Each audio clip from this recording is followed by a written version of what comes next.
Hello students, welcome back to my YouTube channel. ನಾನು ನಿಮಗೆ ಇವತ್ತಿನ ವಿಡಿಯೋದಲ್ಲಿ ಕಾಸ್ಟ್ ಅಕೌಂಟಿಂಗ್ನಲ್ಲಿ ಲೇಬರ್ ಕಾಸ್ಟ್ ಚಾಪ್ಟರ್ನಲ್ಲಿ ಒಬ್ಬ ವರ್ಕರ್ನ ಅರ್ನಿಂಗ್ಸನ್ನು ಹಾಲ್ಸೆ ಪ್ಲಾನ್ ಹಾಗೆ ರೋವನ್ಸ್ ಪ್ಲಾನ್ ಪ್ರಕಾರ ಹೇಗೆ ಕ್ಯಾಲ್ಕುಲೇಷನ್ ಮಾಡಬೇಕು ಅನ್ನೋದನ್ನು ಇವತ್ತಿನ ವಿಡಿಯೋದಲ್ಲಿ ತಿಳಿಸ್ಕೊಡ್ತಾ ಇದ್ದೀನಿ. ಹಾಲ್ಸೆ ಹಾಗೆ ರೋವನ್ಸ್ ಅನ್ನೋರು ಇಬ್ಬರು ಬೇರೆ ಬೇರೆ ಪರ್ಸನ್. ಅವರ ಒಪಿನಿಯನ್ನಲ್ಲಿ ನಾವು ಒಬ್ಬ ವರ್ಕರ್ನ ಅರ್ನಿಂಗ್ಸನ್ನು ಫೈಂಡ್ ಔಟ್ ಮಾಡುವಂಥದ್ದೇ ಹಾಲ್ಸೆ ಪ್ಲಾನ್ ಹಾಗೆ ರೋವನ್ಸ್ ಪ್ಲಾನ್. ಹಾಲ್ಸೆ ಪ್ಲಾನಿಗೆ formula ATT into TR plus bonus. Rowan's plan ಪ್ರಕಾರ ಫಾರ್ಮುಲಾ ಏನು ಅಂತಂದರೆ ATT into TR plus bonus. ATT into TR common, ಬೋನಸ್ಸಿಗೆ ಅವ್ರದ್ದೇ ಆದಂಥ ಬೇರೆ ಬೇರೆ ಒಪಿನಿಯನ್ ಕೊಟ್ಟಿದ್ದಾರೆ. ಬೋನಸ್ ಕ್ಯಾಲ್ಕುಲೇಷನ್ ಮಾಡುವಂಥದ್ದು ಬೇರೆ ಥರ. ಸೊ ಇಲ್ಲಿ ATT ಅಂತಂದರೆ ಆ್ಯಕ್ಚುಯಲ್ ಟೈಮ್ ಟೇಕನ್, TR ಅಂತಂದರೆ ಟೈಮ್ ರೇಟ್, 1 ಗಂಟೆಯ ಸಂಬಳ. ದೆನ್ TS ಅಂತಂದರೆ ಟೈಮ್ ಸೇವ್ಡ್, ST ಅಂತಂದರೆ ಸ್ಟ್ಯಾಂಡರ್ಡ್ ಟೈಮ್. ಸೊ ಈ 4 ಫುಲ್ ಫಾರ್ಮ್ ಗೊತ್ತಿರಬೇಕು: actual time taken, time rate, standard time, time saved. So ಇದನ್ನು ನಮಗೆ ಫಾರ್ಮುಲಾ ಹೇಗೆ ಅಪ್ಲೈ ಮಾಡಬೇಕು ಅನ್ನೋದನ್ನು ನಾನು ನಿಮಗೆ ಪ್ರಾಬ್ಲಮ್ ಮಾಡ್ತಾ ತಿಳಿಸ್ಕೊಡ್ತೀನಿ. ಇಲ್ಲೊಂದು ಕ್ವಶನ್ ಪೇಪರ್ ಪ್ರಾಬ್ಲಮ್ ಇದೆ. Calculate the labour cost of job number 70 under Halsey plan and Rowan's plan.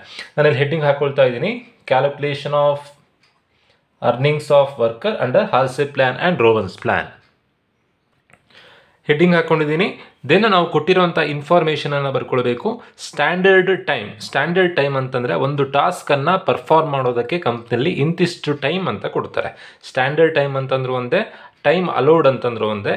ಕಂಪ್ನಿಲಿ ಕೊಟ್ಟಿರೋವಂಥ time ಅಥವಾ ಯಾವುದೊಂದು ಕೆಲಸದ ಜಾಗದಲ್ಲಿ ಕೊಟ್ಟಿರೋವಂಥ ಟೈಮು 50 ಅವರ್ಸ್. ಒಂದು ಕೆಲಸನ, ಒಂದು ಟಾಸ್ಕನ್ನು 50 ಅವರ್ಸಲ್ಲಿ ಕಂಪ್ಲೀಟ್ ಮಾಡಿ ಅಂತ ಹೇಳಿದರು. ಆ್ಯಕ್ಚುಯಲ್ ಟೈಮ್ ಟೇಕನ್ ಅಂತಂದರೆ ಕೆಲಸಗಾರರು ತೊಗೊಂಡಿರುವಂಥ ಸಮಯ. ಟೈಮ್ ಟೇಕನ್ ಎಷ್ಟು ಅಂತ ಕೊಟ್ಟಿದ್ದಾರೆ? 40 ಅವರ್ಸ್ ಅಂತ ಕೊಟ್ಟಿದ್ದಾರೆ. ಒಂದು ಟಾಸ್ಕನ್ನು ಕಂಪ್ಲೀಟ್ ಮಾಡಲಿಕ್ಕೆ 50 ಗಂಟೆ ಟೈಮ್ ಕೊಟ್ಟಿದ್ದರು, ಬಟ್ ಕೆಲಸಗಾರರು 40 ಗಂಟೆಯಲ್ಲಿ ಕೆಲಸ ಮಾಡಿ ಮುಗಿಸಿದ್ದಾರೆ. ಟೈಮ್ ಸೇವ್ಡ್ ಕ್ವಶನಲ್ಲಿ ಕೊಟ್ಟಿರಲ್ಲ, ನೀವೇ ಫೈಂಡ್ ಔಟ್ ಮಾಡ್ಕೊಳ್ಬೇಕು.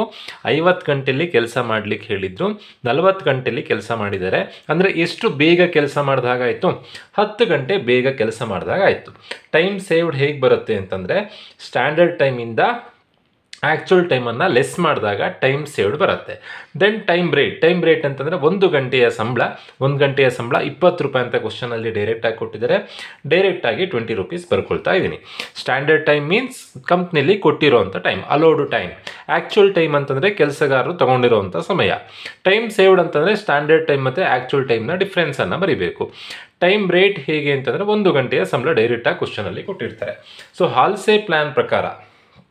ಹಾಲ್ಸೆ ಅವನ ಪ್ರಕಾರ ಅರ್ನಿಂಗ್ಸನ್ನು ಫೈಂಡ್ ಔಟ್ ಮಾಡೋದು ಹೇಗೆ ಅಂತಂದರೆ, ಹಾಲ್ಸೆ ಅವರ ಫಾರ್ಮುಲಾ ಏನಿದೆ ಅಂತಂದರೆ actual time taken into time rate plus ಬೋನಸ್ಸಿಗೆ formula ½ into TS into TR.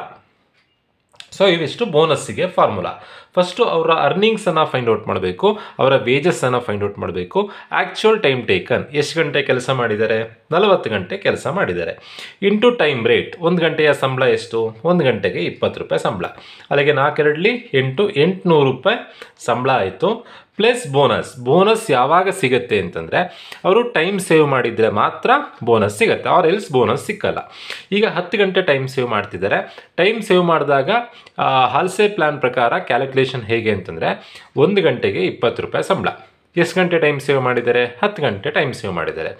20 200, 200ರ ಅರ್ಧ ಟೈಮ್ ಸೇವ್ ಮಾಡಿದ್ರೆ ಅರ್ಧ ಸಂಬಳ, 200ರ ಅರ್ಧ 100 ರೂಪಾಯಿ ಬೋನಸ್ ಆಗುತ್ತೆ.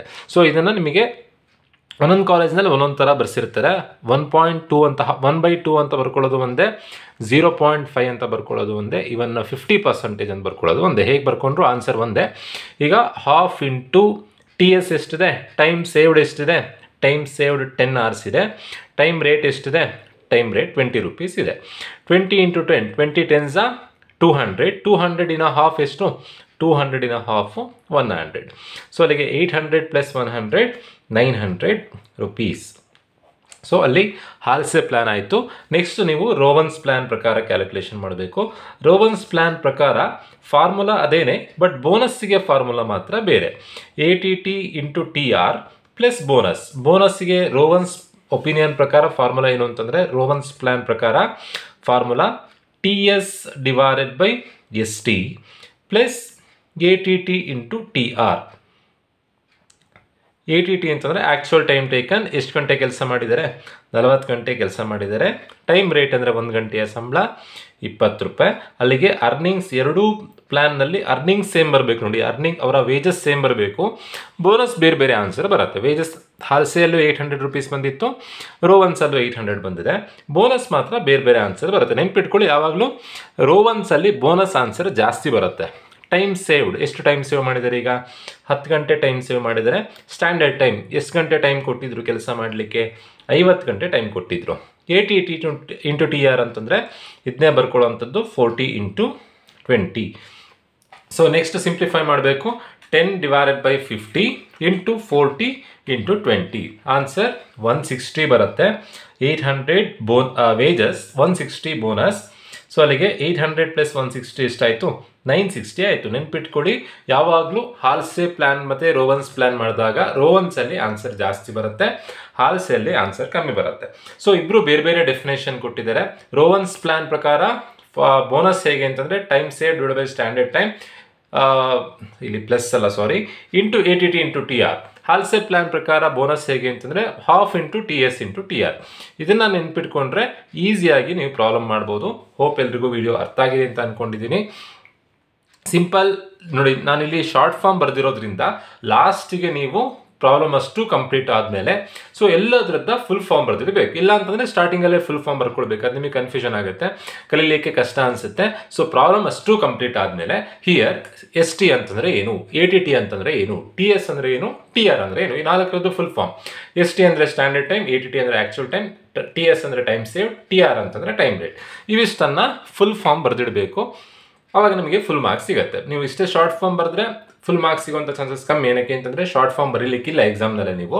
ಇಲ್ಲ ಅಂತಂದರೆ ನೀವು ಫಾರ್ಮುಲಾದಲ್ಲೇ ಫುಲ್ ಬರ್ಕೊಂಡ್ರು ಆಗುತ್ತೆ. ಹೇಗಾದರೂ ಮಾಡ್ಬೋದು. ಯಾವ್ದು ಈಸಿ ಅನಿಸುತ್ತೋ ಅದನ್ನು ಫಾಲೋ ಮಾಡಿ. ಹೋಪ್ ವಿಡಿಯೋ ಅರ್ಥ ಆಗಿದೆ ಅಂತ ಅಂದ್ಕೊಳ್ತಾ ವಿಡಿಯೋ ಮುಗಿಸ್ತಾ ಇದ್ದೀನಿ. Thank you.